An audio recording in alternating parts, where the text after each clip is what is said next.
Big Boss season 6 episode 40ൻ്റെ review ആണ്. ഇന്നത്തെ ലൈവിൻ്റെ പ്രധാനപ്പെട്ട ഭാഗങ്ങളൊക്കെ ശബ്ദരേഖയായിട്ടാണ് കേട്ടത്. ഒരു യാത്രയിലായിരുന്നു. പല ആളുകളും ലൈവ് അപ്ഡേറ്റുകൾ എവിടെയെന്നൊക്കെ ചോദിച്ചിരുന്നു. ഒരു യാത്രയിലായതുകൊണ്ട് അത് നടന്നില്ല. പക്ഷേ ലൈവിൻ്റെ പല ഭാഗങ്ങളും ഇങ്ങനെ കേട്ട സമയത്ത് എനിക്ക് തോന്നിയൊരു കാര്യമുണ്ട്. ലൈവ് അപ്ഡേറ്റുകൾ കൊടുക്കാനായിട്ട് ഞാൻ ഇരിക്കുകയായിരുന്നെന്നുണ്ടെങ്കിൽ ആകെ മൊത്തത്തിൽ വിട്ടുപോയേനെ. കാരണം അമ്മാതിരി ലോ ലെവൽ കണ്ടൻ്റ് ആയിരുന്നു രാവിലെ മുഴുവൻ കേട്ടുകൊണ്ടിരുന്നത്. ജിൻഡോയും ജാസ്മിനും ഒക്കെ ചേർന്ന് കഴിഞ്ഞാൽ വരുന്ന ഒരു കണ്ടൻ്റ് ഉണ്ട്. അതിനകത്ത് ജാസ്മിനെ അങ്ങനെ ജിൻഡോടൊപ്പം ചേർത്ത് കുറ്റം പറയാൻ പറ്റില്ല. കാരണം ജിൻഡോ ജാസ്മിനെ ടാർഗറ്റ് ചെയ്തിരിക്കുന്നത് ആ ഹൈജീൻ എന്ന് പറയുന്ന ഒരു കാര്യം വെച്ചിട്ടാണ്. അതിനകത്തിപ്പം ഉണ്ടെങ്കിലും എന്തെങ്കിലും പറയാനായിട്ടുണ്ടെങ്കിലും ഇല്ലെങ്കിലും അത് വെച്ചിട്ട് ഒരാളെ ഇങ്ങനെ സ്ഥിരമായിട്ട് ടാർഗറ്റ് ചെയ്യുന്ന സമയത്ത് ഭയങ്കര അരോചകമാണ് ഇത് കേട്ടോണ്ടിരിക്കാൻ വേണ്ടി. അതേപോലെ സിബിൻ, ജിൻഡോ ഏത് തരം കണ്ടന്റ് ജാസ്മിൻ്റെ അടുത്ത് ഇറക്കിയാലും സിബിൻ അതിന് കട്ട സപ്പോർട്ടുമാണ്. ഭയങ്കര അരോചകമാണ്. ഇപ്പോൾ ഒരാളെ വൃത്തി പഠിപ്പിക്കാനായിട്ട് രണ്ടാളുകൾ ബിഗ് ബോസ് ഹൗസിൽ മെനക്കെട്ട് പുറകെ നടക്കുക എന്ന് പറയുന്നത് എന്ത് ബോറിംഗ് ആണ്. അങ്ങനെ ഒരാൾക്ക് പഠിപ്പിച്ചു കൊടുക്കാൻ പറ്റുന്ന ഒരു സംഗതിയാണോ വൃത്തി? പിന്നെ വേറെ ഒരു സംഗതിയുണ്ട് ഇതിനകത്ത്, നമ്മൾ കുറച്ചും കൂടെ മാന്യമായിട്ട് നോക്കിക്കാണേണ്ട ഒരു സംഗതിയുണ്ട്. ഏതൊരാളിലേക്കും, അതിപ്പോൾ എന്നിലേക്കും നിങ്ങളിൽ ഓരോ ആളുകളിലേക്കും ഫുൾ ടൈം നോക്കിയിരുന്നു കഴിഞ്ഞാൽ നമുക്കൊക്കെ യോജിക്കാൻ പറ്റാത്ത എന്തെങ്കിലുമൊക്കെ അൺഹൈജീൻ എന്ന് തോന്നുന്ന സംഗതികൾ ഉണ്ടായിരിക്കും. അതിപ്പോൾ ജിൻഡോയിലേക്ക് നോക്കിയിരുന്നു കഴിഞ്ഞാൽ ആളുകൾക്ക് തീരെ അക്സെപ്റ്റ് ചെയ്യാൻ പറ്റാത്ത കാര്യങ്ങളുണ്ടായിരിക്കും. അത് പിന്നെ പബ്ലിക്കായിട്ട് ഫാട്ട് ചെയ്യുന്നത് ഭയങ്കര സൂപ്പർ സംഭവമാണല്ലോ. അതും ആളുകളുടെ മുൻപിൽ വെച്ച് അവരുടെ മധ്യത്തിലേക്ക് അത് ചെയ്യുക എന്ന് പറയുന്നത് അത്ര ഹൈജീനിക് ആണോ? അല്ല. ഇപ്പോൾ സിബിനിലേക്ക് നോക്കിക്കഴിഞ്ഞാലും കുറേയധികം വൃത്തിയില്ലാത്ത എലമെൻറ്റുകൾ കാണാനായിട്ട് പറ്റും. അപ്പോൾ ഈ ആൾക്കാർ ഒരാളെ ഇങ്ങനെ വൃത്തിയില്ലാത്ത ഒരാളായിട്ട് ചിത്രീകരിച്ചിട്ട് അവരുടെ പുറകെ നടന്നിട്ട് ഇത് പറഞ്ഞുകൊണ്ടിരിക്കുക എന്ന് പറയുന്നത് അരോചകമാണ്. ഓരോ ആളുകളുടെ ഓരോരോ ശീലങ്ങളാണ്. പുതിയ ഒരു സ്ഥലത്ത് വരുന്ന സമയത്ത് ശീലങ്ങളൊക്കെ ആയി വരാനായിട്ട് ഒരു ബുദ്ധിമുട്ടുണ്ടാകും. അപ്പോൾ അവിടേക്ക് ഈ ഒഫൻഡഡ് ആവുന്ന രീതിയിലേക്ക്, അവരെ ഇൻസൾട്ട് ചെയ്യുന്ന രീതിയിലേക്ക് പറഞ്ഞു കൊടുക്കുക എന്നൊക്കെ പറഞ്ഞാൽ വളരെ മോശമാണ്. അതേപോലെ ജിൻഡോയുടെയൊക്കെ ഒരു ആരോപണമുണ്ട്, മറ്റേ ബാത്റൂമിൽ ഇരുന്നത് ഇങ്ങനെയാണ്. അതൊക്കെ എന്ത് ലോ ലെവൽ സാധനമാണ്. ജിൻഡോയൊക്കെ ടോപ്പ് ലെവൽ ഗെയിമറാണ് ബിഗ് ബോസ് സീസൺ 6 എന്ന് പറയുമ്പോൾ സീസൺ 6ൻ്റെ നിലവാരത്തെക്കുറിച്ചിട്ട് നമ്മളൊന്ന് മനസ്സിലാക്കേണ്ടത് തന്നെയാണ്. അതേപോലെ സിബിനൊക്കെ പ്രതീക്ഷ നശിപ്പിച്ച് കളഞ്ഞൊരു ചങ്ങായി. കാരണം വന്ന സമയത്ത് ശരിയാണ്, ഇന്നലെയും ആരോ വന്ന് എന്നെ കളിയാക്കുന്നുണ്ടായിരുന്നു. വന്ന സമയത്ത് ഞാൻ വലിയ പ്രതീക്ഷ വെച്ചിരുന്നു. എന്നാൽ സിബിനൊക്കെ ആ ഗബ്രിയുടെയൊക്കെ പ്രൊവോക്കേഷനിൽ വീണു പോവുക എന്ന് പറയുന്നത് എന്തൊരു കഷ്ടമാണ്. കാരണം ഗബ്രി എല്ലാവരും പ്രൊവോക്ക് ചെയ്യും. ഗബ്രിയുടെ പ്രൊവോക്കേഷൻ ഒന്നും ആരും മൈൻഡ് ചെയ്യുന്ന പോലുമില്ല. പക്ഷേ സിബിൻ ഇന്ന് കലിപ്പിച്ച് ഗബ്രിയുടെ അടുത്ത് എല്ലാ വള്ളിയും പിടിക്കലടാന്നൊക്കെ പറഞ്ഞ് തന്ന സമയത്ത് വേറൊരു എക്സ്പ്രഷനായിരുന്നു. ഈ കാമായിട്ടുള്ള ആ ഒരു അപ്രോച്ച് പോയി കഴിഞ്ഞാൽ പിന്നെ വലിയ ഭംഗിയൊന്നുമില്ല. ആളുകൾക്ക് മറ്റേ മാസ് സാധനമൊക്കെ ഇഷ്ടമാണ്. പക്ഷേ എൻ്റർടൈൻമെൻറ്റും ഫൺ എലമെൻറ്റും ഓഫർ ചെയ്ത് വന്നിട്ട് ട്രാക്ക് മാറ്റുമ്പോഴത്തേന് ഭയങ്കര ബോറിംഗ് ആണ്. ഇപ്പോൾ സിബിൻ്റെ അടുത്തൊന്നും എൻ്റർടൈൻമെൻറ്റ് ഇല്ല, ഭയങ്കര ഒരു നെഗറ്റിവിറ്റി സാധനമാണ് നമുക്ക് കിട്ടുന്നത്. പക്ഷേ ഇതിനകത്ത് പറയാതിരിക്കാൻ പറ്റത്തില്ല, നോറ മിടുക്കിയായിട്ട് ഒരു സൈഡിൽ കൂടെ നൈസായിട്ട് കയറി വരുന്നുണ്ട്. എനിക്ക് നോറയെ ഇപ്പം ഇഷ്ടപ്പെട്ട് തുടങ്ങി എന്തുകൊണ്ടാണെന്ന് വെച്ച് കഴിഞ്ഞാൽ നോറ പറയുന്ന പോയിന്റുകൾക്ക് ക്വാളിറ്റി ഉണ്ട്. അതേപോലെ തന്നെ നോറ ആരും എടുക്കാത്ത ചില കണ്ടന്റുകളാണ് എടുക്കുന്നത്. അത് നോറയെ ബാധിക്കുന്നതാണെങ്കിലും അല്ലെങ്കിലും നോറ എടുക്കുന്നതിനകത്ത് പോയിന്റുകളുണ്ട്. അതേപോലെ നോറ മാത്രം ജിൻഡോയ്ക്കെതിരെ ഒരു ഗെയിം എപ്പോഴും മനസ്സിലിട്ട് കളിക്കുന്നു. ജിൻഡോ സീസൺ 6 സ്ട്രോങ് പ്ലെയർ ആണ്. ജിൻഡോയെ ടാർഗറ്റ് ചെയ്യാമെന്നുള്ളത് ആദ്യം തന്നെ മനസ്സിലാക്കി ഒറ്റയ്ക്ക് ഗെയിം കളിച്ച് തുടങ്ങിയിരിക്കുന്ന ഒരാളാണ് നോറ. ബാക്കിയുള്ള ആളുകൾ എന്താണ് ഉദ്ദേശിക്കുന്നുള്ളത് അറിയില്ല. നിലവിലത്തെ പവർ ടീം അധികാരം നിലനിർത്തി. അപ്പോൾ അധികാരം നിലനിർത്തി തുടർഭരണത്തിലേക്ക് വരുന്ന സമയത്ത് സംഭവിക്കുന്നത് എന്താണെന്ന് വെച്ച് കഴിഞ്ഞാൽ സിബിൻ ഒരു ഗെയിമർ എന്നുള്ള രീതിയിൽ കൺസിഡർ ചെയ്യപ്പെടുമ്പോഴും ബാക്കിയുള്ള ആളുകൾക്ക് ഒരു ഗെയിമും കളിക്കാൻ പറ്റാതെ അവരവിടെ ഇരുന്നങ്ങ് നശിച്ചു പോകും.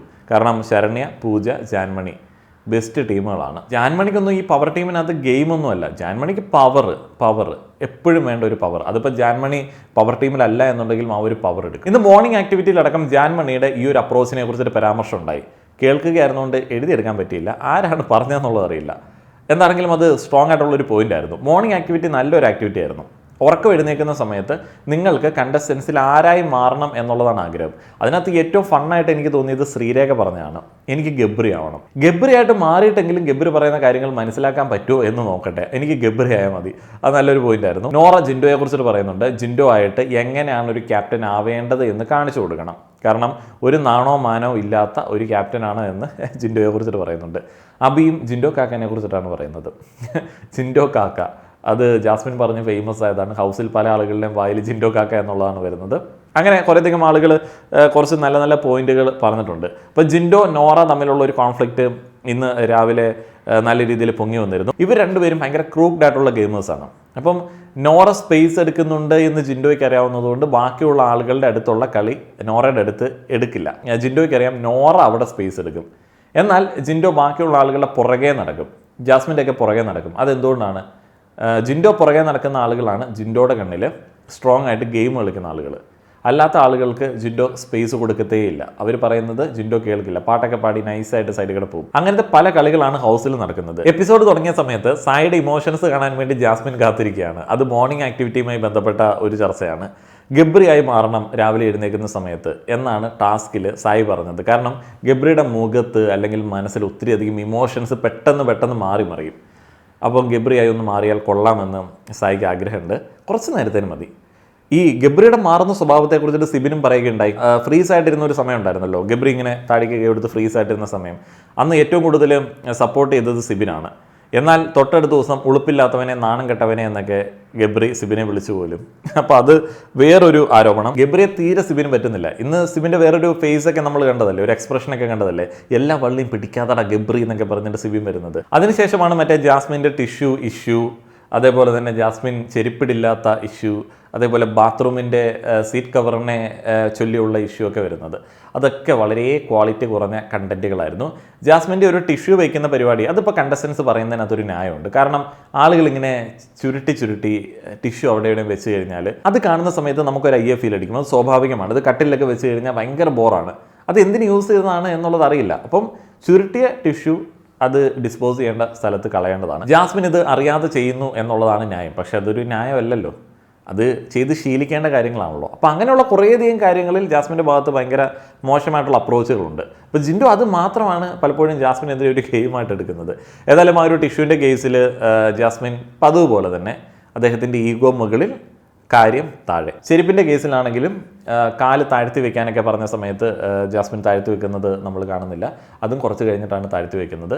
ബാത്റൂമിൽ ചെരുപ്പിടാതെ പോകുന്നത് ഇവർ പറയുന്ന സമയത്ത് ശരിയാണ്. ഇത് മാത്രമായിട്ട് ഒരാളെ ടാർഗറ്റ് ചെയ്യുന്ന സമയത്ത് അത് മോശമാണ്. പിന്നെ രണ്ടുപേരും കണക്കാണ്.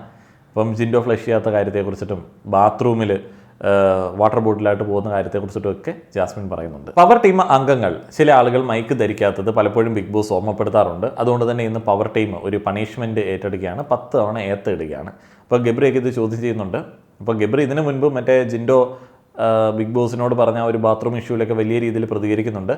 സിബിന് ഗബ്രിയുടെ ആ ഒരു അപ്രോച്ച് തീരെ അങ്ങോട്ട് പറ്റുന്നില്ല. അപ്പോൾ ഏതായാലും സിബിനെ ഏത്തവിടുകയാണ്.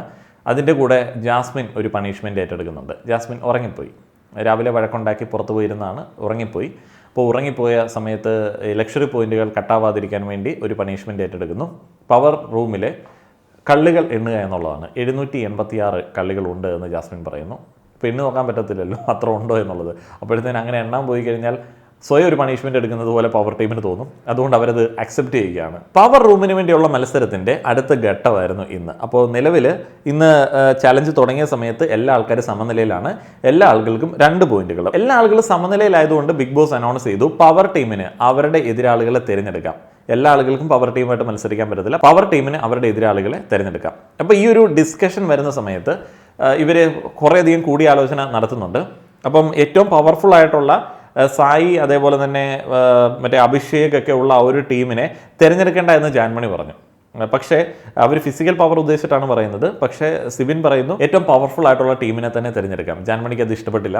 ജാൻമണി ബഹുമാനിക്കുന്നില്ല എന്നൊക്കെയുള്ള പരാതി ഉയർന്നു. ജാൻമണിയൊക്കെ എന്ത് നന്മമരമാണ് പല സാഹചര്യങ്ങളിലും. എന്നാൽ അവരുടെ പവറൊക്കെ പോകുന്നൊക്കെ അറിഞ്ഞു കഴിഞ്ഞാൽ അവരുടെ സ്വഭാവം നല്ല രീതിയിൽ മാറും. പവർ ടീം ഒരു ടീമിനെ തിരഞ്ഞെടുക്കുന്ന സമയത്ത് അതിന്റെ കാരണവും പറയണം, ഒഴിവാക്കുന്ന ടീമുകളെ എന്തുകൊണ്ട് ഒഴിവാക്കുന്നു എന്നുള്ളതും പറയണം. ഡെൻ ടീമിലെ ഗബ്രിയുടെ ബിഹേവിയർ പ്രശ്നം കാരണം ഡെന്നിന് ഒരു അവസരം കൊടുക്കാനായിട്ട് താല്പര്യമില്ല. അവർ പവറിലേക്ക് വരരുത് എന്നുള്ളതാണ് ആഗ്രഹം.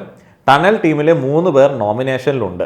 സോ അവർ പോവുകയാണ് എന്നുണ്ടെങ്കിൽ ഒരു റീ എലക്ഷന് സാധ്യതയുണ്ട്. അപ്പോൾ അതുകൊണ്ട് ടണൽ ടീമിനെ ഒഴിവാക്കുകയാണ്. നെക്സ്റ്റ് ടീമിനെ തിരഞ്ഞെടുക്കുന്നത് അവർക്ക് പെർഫോം ചെയ്യാനായിട്ടുള്ള ഒരു അവസരം കൊടുക്കുക എന്നുള്ള ഉദ്ദേശത്തോടെയാണ്. അപ്പോൾ സായി, അതേപോലെ തന്നെ അഭിഷേക്, അങ്ങനെയുള്ള ആളുകളുമായിട്ട് സിബിൻ ഇതിന് മുൻപ് തന്നെ ഒരു ഡിസ്കഷൻ നടത്തിയിരുന്നു. ആദ്യത്തേത് ബ്രെഡ് കടി മത്സരമാണ്. സായി ആൻഡ് ഋഷിയാണ് മത്സരിക്കുന്നത്. സായിയെ നമുക്കറിയാം പവർ ടീമിലേക്ക് പോകുന്നത് എന്തിനാണെന്ന് ചോദിച്ച സമയത്ത് ഒരു മടിയും കൂടാതെ തിന്നാനാണ് എന്ന് പറഞ്ഞ സായിയാണ്. സായിക്ക് ഒരു 10 ബ്രെഡൊന്നും ഒരു സീനുള്ള കേസല്ല. 4-5 ബ്രെഡ് കഴിച്ചു. ഇനിയും ബ്രെഡ് പോന്നോട്ടെ എന്നുള്ള ഒരു മട്ടിൽ ആ ഒരു ഗെയിം സായി വിജയിക്കുന്നു. അങ്ങനെ ഒരു പോയിന്റ് മുന്നിൽ സായിയുടെ നെക്സ്റ്റ് ടീം എത്തുകയാണ്. പിന്നീടുള്ളത് ജ്യൂസ് കൂടി മത്സരമാണ്. അത് സിബിനും നോറയുമാണ് പങ്കെടുക്കുന്നത്. സിബിനും നോറയും ജ്യൂസ് കുടിക്കേണ്ടത് ഇങ്ങനെ ബാലൻസ് ചെയ്ത് ഇങ്ങനെ പിടിച്ചിട്ടുള്ള ഒരു ഗ്ലാസ്സിൽ നിന്നാണ്. അപ്പം ഈ ഗ്ലാസ് ഇങ്ങനെ ഇവിടെ തൂങ്ങിക്കിടക്കുകയാണ്. നമ്മൾ ശരീരം കൊണ്ട് ബാലൻസ് ചെയ്ത് ഗ്ലാസ്സിനെ ഒന്ന് ആട്ടി വായിലേക്ക് കടിച്ചു പിടിച്ച് കുടിക്കണം. ആ ഒരു ട്രിക്ക് നോറയ്ക്ക് കിട്ടിയില്ല. നോറയ്ക്ക് വലിയ വിഷമമായിപ്പോയി. നോറ അതിൽ പരാജയപ്പെട്ടു. പക്ഷേ നോറയ്ക്ക് അത് കിട്ടുമെന്ന് ഞാനും വിചാരിച്ചിരുന്നു. കാരണം നോറയ്ക്ക് അത്യാവശ്യം ബാലൻസ് ഒക്കെ ഉണ്ട് ഇതുപോലുള്ള ഫിസിക്കൽ ടാസ്കുകളിൽ. സിബിൻ സിമ്പിളായിട്ട് ആ ഒരു ഗെയിം വിജയിക്കുന്നു. പിന്നെ അവസാനത്തേത് പവർ കിക്ക് ആയിരുന്നു. പവർ കിക്ക് എന്ന് പറഞ്ഞാൽ രണ്ടാൾക്കാർ ഇങ്ങനെ കസേര ഇരിക്കുന്നു. രണ്ട് പേരുടെയും കസേരയുടെ താഴെ വശം ഗോൾ പോസ്റ്റാണ്. അപ്പം ഇങ്ങനെ കാലുകൊണ്ട് അങ്ങോട്ടും ഇങ്ങോട്ടും ഗോൾ അടിക്കണം. വീണ്ടും ഋഷി ആൻഡ് സായി മത്സരിക്കാൻ വരുന്നു. സായിഡയിൽ കുറേ ട്രിക്കൊക്കെ ഉണ്ട്, ഋഷിയുടെയിൽ അതിൽ കൂടുതൽ ട്രിക്കുകളുണ്ട്. ഋഷിയുടെ ട്രിക്കുകളാണ് കൂടുതൽ വർക്കായത്. ബെല്ലടിക്കുന്ന സമയത്ത്, ബസർ അടിക്കുന്ന സമയത്ത് ഏറ്റവും കൂടുതൽ പോയിന്റുകൾ നേടി നമ്മുടെ നിലവിലത്തെ പവർ ടീം അധികാരം നിലനിർത്തുകയാണ്. രാഷ്ട്രീയത്തിലാണെങ്കിലും ഗെയിമിലാണെങ്കിലും തുടർഭരണം എന്ന് പറയുന്നതാണ് ഏറ്റവും ചലഞ്ചിങ്. അപ്പോൾ തുടർഭരണം കിട്ടുന്ന സമയത്ത് കംപ്ലീറ്റ് ആളുകൾ വെറുപ്പിക്കേണ്ടി വരും. അതാണ് തുടർഭരണമാണ് ഒരു കൂട്ടം ആളുകൾ നശിച്ചു പോകാനായിട്ടുള്ള ഏറ്റവും നല്ല ഒരു വഴി. നഷ്ടപ്പെട്ടതുകൊണ്ട് സായിയുടെയൊക്കെ ഒരു ടീം നിരാശപ്പെടേണ്ട ഒരു ആവശ്യമില്ല. കാരണം സായിയൊക്കെ ഇപ്പോൾ പവർ ടീമിലേക്ക് വന്നു കഴിഞ്ഞാൽ ആകെ മൊത്തം നെഗറ്റീവിലേക്ക് പോകാൻ സാധ്യതയുണ്ട്. അപ്പോൾ അതുകൊണ്ട് ഇവർക്ക് തുടർഭരണം കിട്ടട്ടെ. കളി നമുക്ക് നോക്കി കാണാം. ബാക്കിയുള്ള ആളുകൾ അതുകൊണ്ട് യുണൈറ്റഡ് ആയിട്ട് ഇവർക്കെതിരെ ഗെയിം കളിക്കാനായിട്ടുള്ള ഒരു സാധ്യത ഉണ്ട്. കാരണം ജാസ്മിനോടൊക്കെ ഒരു അനുകൂല മനോഭാവം പല ആളുകളിലും നമുക്ക് കാണാനായിട്ട് സാധിക്കും. നോറ അടക്കം പറയുന്നുണ്ട്, ഞാൻ ജാസ്മിനോട് ഒരു കമ്മിറ്റ്മെൻറ്റും ഇല്ലാത്ത ആളാണ്, പക്ഷേ എനിക്ക് ചില കാര്യങ്ങളിൽ ജാസ്മിനെ അറ്റാക്ക് ചെയ്യുന്നത് പോലെ തോന്നുന്നുണ്ട്. അതേപോലെ തന്നെ ഗബ്രിയൊക്കെ നോറയ്ക്ക് ഉപദേശങ്ങൾ കൊടുക്കുന്ന തരത്തിലേക്കൊക്കെയുള്ള വിഷ്വൽ നമ്മൾ കണ്ടിരുന്നു. ശ്രീതു അർജുൻ കോംബോ, ഗബ്രി ജാസ്മിൻ കോംബോ ഒക്കെ ഒന്നിച്ച് സമയം സ്പെൻഡ് ചെയ്യുന്നത് നമ്മൾ കാണുന്നുണ്ട്. അപ്പോൾ അങ്ങനെ അവരെല്ലാം ഒരു ടീമായിട്ട് വരാൻ സാധ്യതയുണ്ട്. ഇപ്പോൾ ശ്രീതു അർജുൻ എന്ന് പറയുന്നത് നല്ല അടിപൊളിയാണ് കേട്ടോ. കാരണം എന്താണെന്ന് വെച്ച് കഴിഞ്ഞാൽ സർട്ടിഫൈഡ് ലവ് ട്രാക്കാണ്. അങ്ങനെ വേണം ലവ് ട്രാക്ക് ആയിക്കഴിഞ്ഞാൽ, അങ്ങനെ വേണം പ്രേക്ഷകർ കാണുന്ന ലവ് ട്രാക്കുകൾ പിടിക്കാൻ എന്നൊക്കെ സർട്ടിഫിക്കറ്റ് കൊടുത്തിട്ടുള്ള ലവ് ട്രാക്കാണ്. ഒരു ഇൻ്റർവ്യൂവിൻ്റെ തമ്പനിയിൽ കണ്ടിരുന്നു. ആരുടെ ഫാമിലി, ശ്രീധുവിൻ്റെ ആണോ അർജുൻ്റെ ആണോ, അർജുൻ്റെ, നല്ലതല്ലേ എന്നുള്ളൊരു തമ്പനിയിൽ. ഒരു കുഴപ്പമില്ല, നല്ലതായിട്ടുണ്ട്. എനിക്ക് വലിയ കുഴപ്പമൊന്നും തോന്നിയില്ല. ഒളിച്ചേ കണ്ടേ കളി, കണ്ണിൽ വെള്ളം തെറിപ്പിക്കണ കളി, സാധനങ്ങൾ ഒളിച്ചു വെക്കണ കളി, അങ്ങനെ വളരെ മാന്യമായിട്ടുള്ള രീതിയിൽ നമ്മുടെ മലയാളി സംസ്കാരത്തിന് യോജിക്കുന്ന രീതിയിലാണ് അവർ ആ ഒരു ട്രാക്ക് പിടിക്കുന്നത്. അവർക്ക് എല്ലാവിധ ഭാവുകങ്ങളും നേർന്നുകൊണ്ട് ഇന്നത്തെ വീഡിയോ അവസാനിപ്പിക്കുകയാണ്. നന്ദി.